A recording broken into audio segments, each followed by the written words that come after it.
Viking Life, Chapter 3.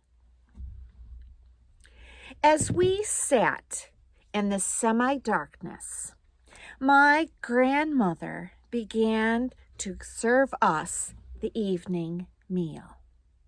She ladled hare stew into our bowls from the large cauldron that hung above the hearth.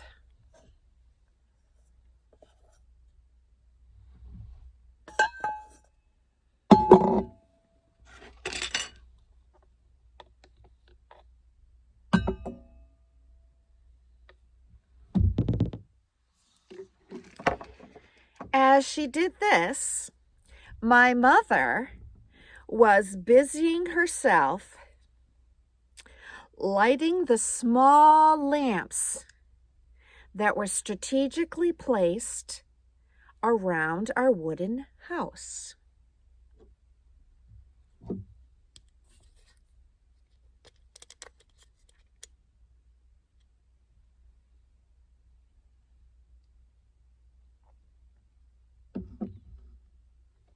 I took a bite of the stew, and the meat was tender, and the garlic and herb-flavored gravy just dribbled from my chin. In addition to the stew,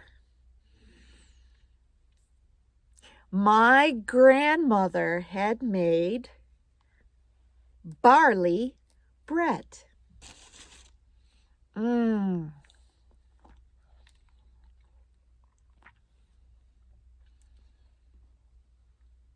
Barley bread.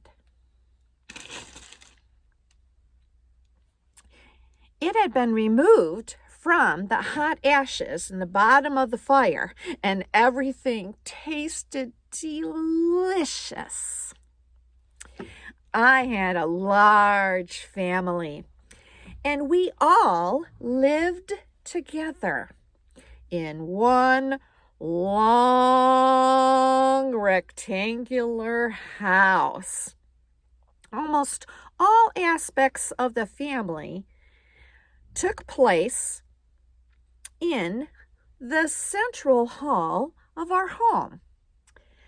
But my mother had a separate room for spinning and weaving,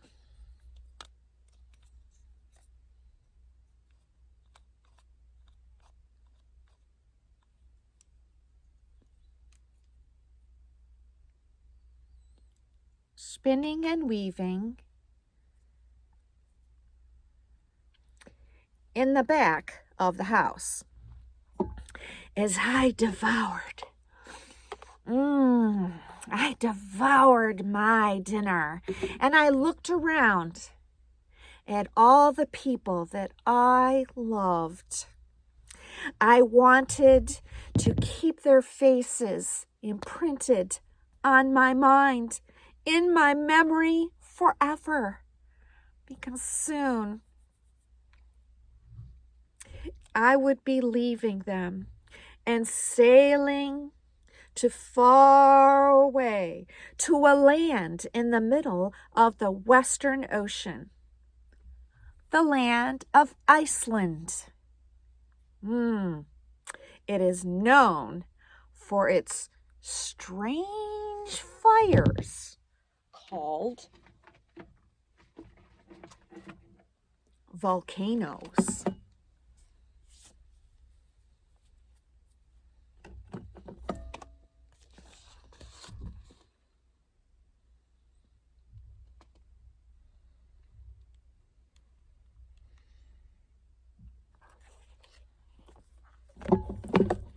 There are hot springs.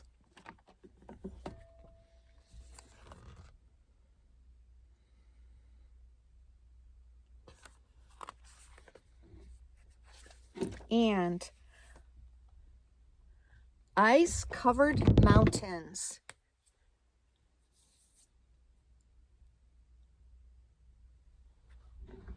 The journey there would be treacherous.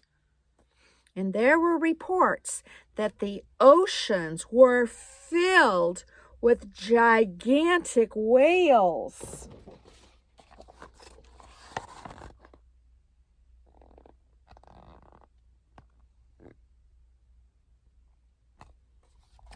And even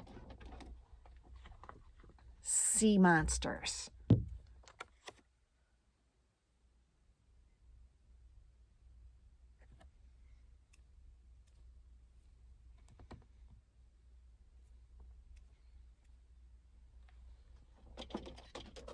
I knew that what the journey to Iceland would be like, because my father, he made it himself when he was my age. I had listened to his saga of his voyage in a cargo ship.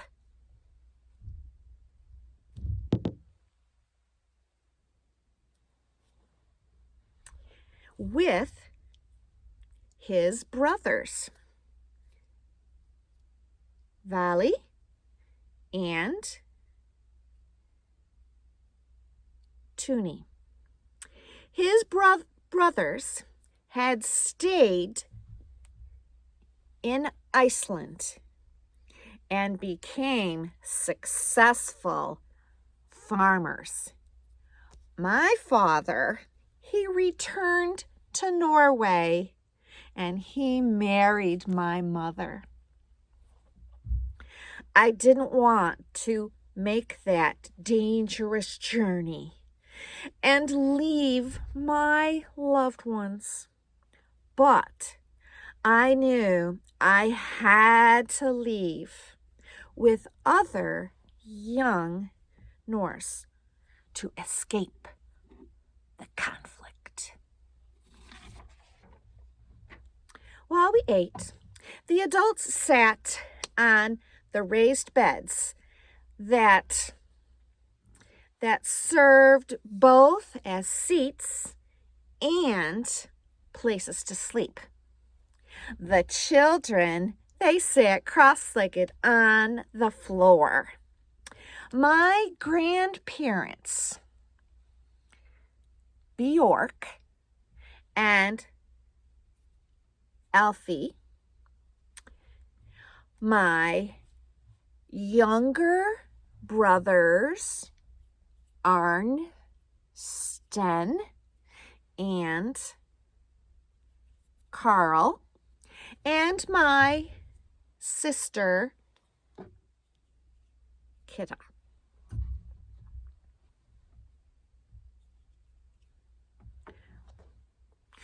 My favorite hen did not lay any eggs today, said Kitta, clearly disappointed.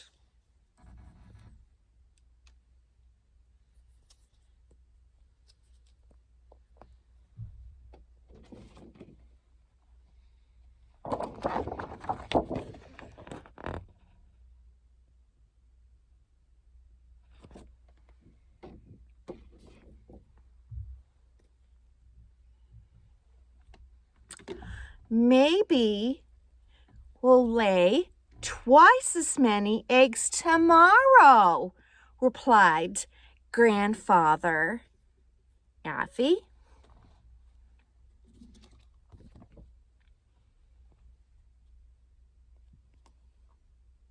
Kitta.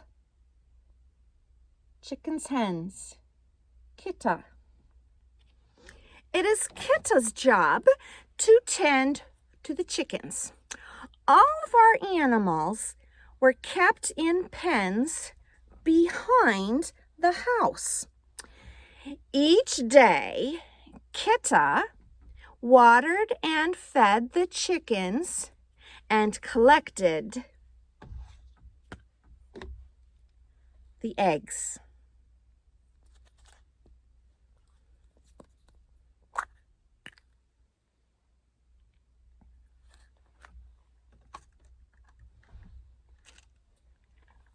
Arnstein was in charge of caring for the 5 goats.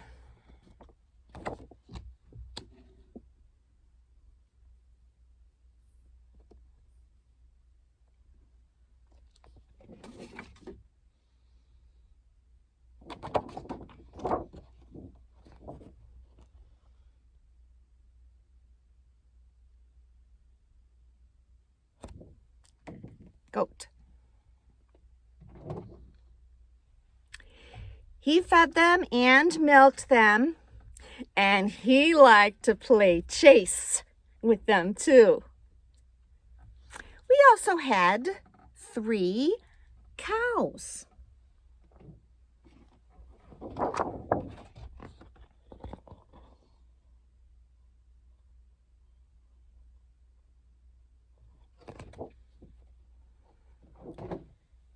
It was Carl's job to care for them, but Mother and Kitta milked them and churned the sweet-tasting milk until it turned into butter. My closest friend in the whole world was my cousin Tolly.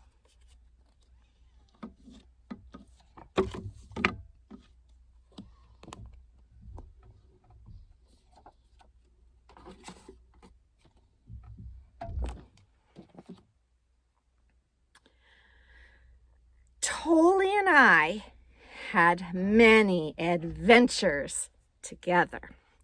Thankfully, Tolly would be traveling to Iceland with me. At least that was that.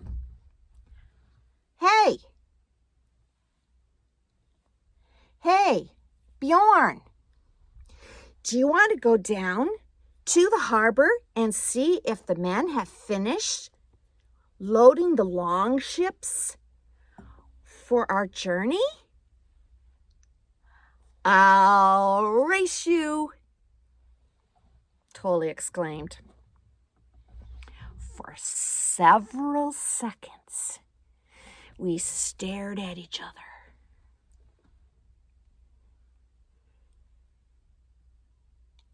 Not blinking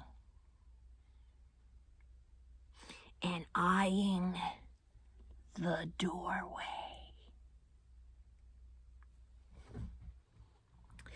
There weren't any windows in our house. There's a small opening in the roof, allowed only a small amount of smoke from the fire to escape, and hardly any light from the sun to enter. Despite the permanent smoky haze in the house, I could see that Tolly was contemplating running to the doorway. He was determined to get there ahead of me. Get a head start on me. Suddenly, in perfect unison, we both jumped up and sprinted to the doorway.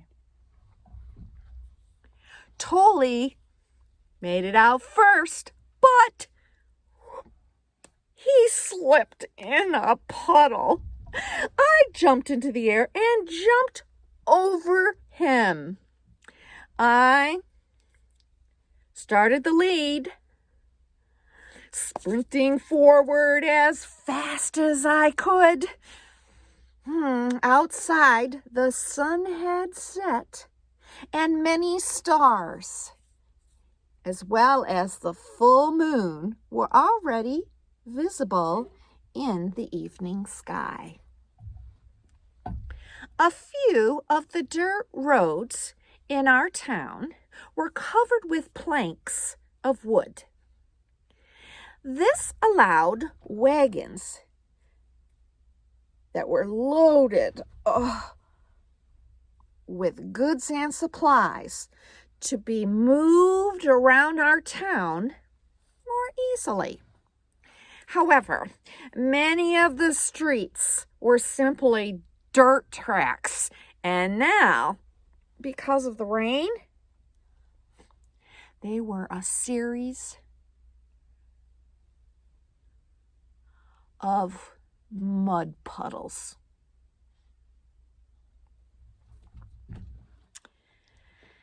It wasn't long before I slipped and fell too. Immediately, Tolly was on me with a handful of mud. He threw it at me, and I responded by pushing him into a deep, muddy puddle. And before long, we were wrestling in the muddy streets. I often found myself in situations like this when Tolly was with me. I sometimes thought that Tolly's behavior was influenced from the trickster giant Loki. Got a picture of Loki somewhere.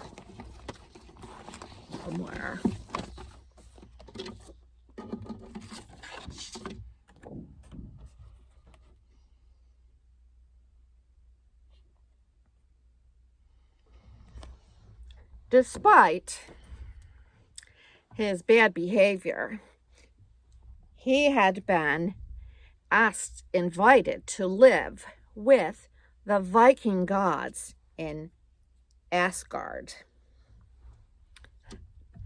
The sound of a raucous laughter disturbed the neighbor, Ern the carpenter.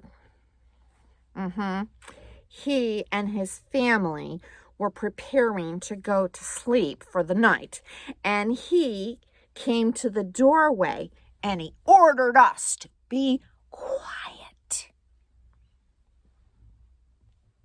We did what he asked, and we ran toward the harbor. The harbor.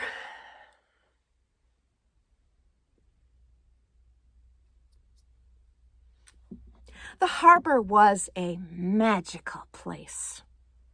Despite our fear of the night spirits, we loved to go there in the evening and watch the ocean waves lap back and forth against the long ships.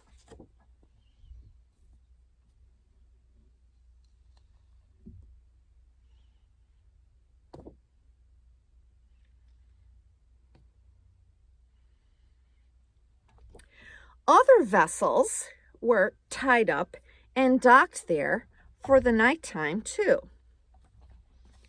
There were, fishing boats,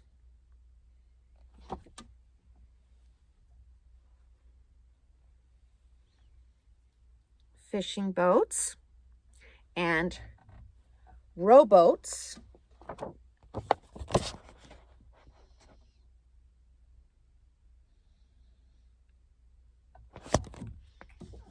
and ferries,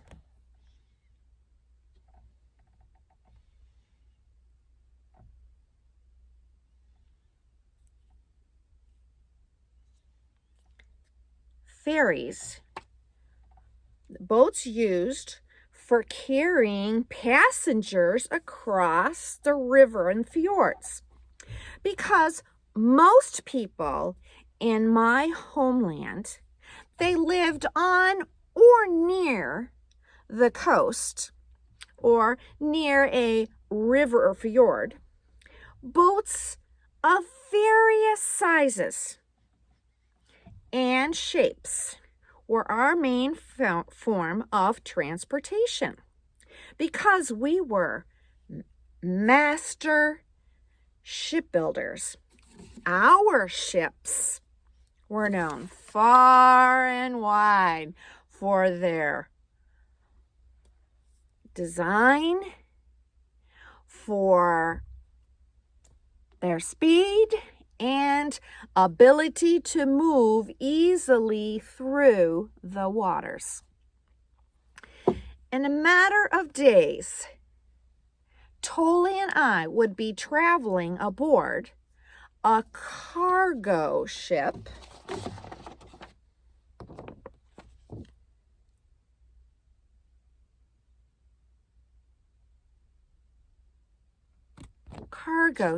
called a Nar.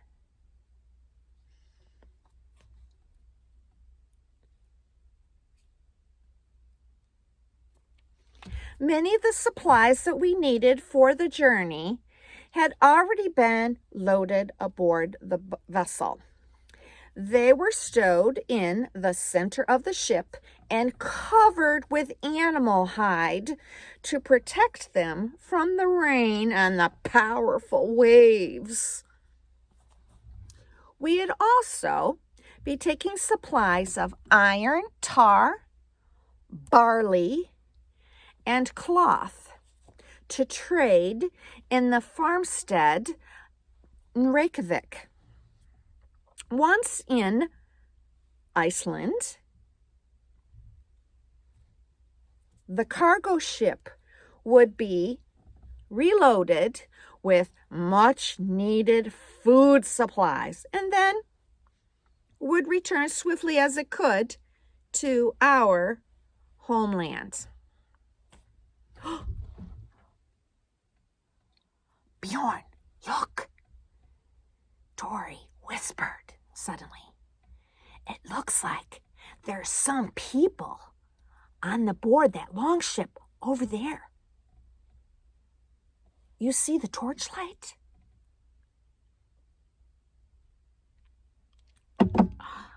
I have an idea. Let's pretend that we are spies and sneak up on them, he continued, pointing at the boat. Okay, I whispered, but I was not sure that it was a good idea. But not surprised that Tolly had already lost interest in our cargo ship. Hey, follow me to the harbor, Bjorn. Stay right behind me, okay? Let's go, Tolly commanded. Tolly inched forward, moving silently. And I followed him, and I moved quietly too. I was determined to stay as close to him as possible. We both peered into the growing darkness, all the while moving closer to the flickering light.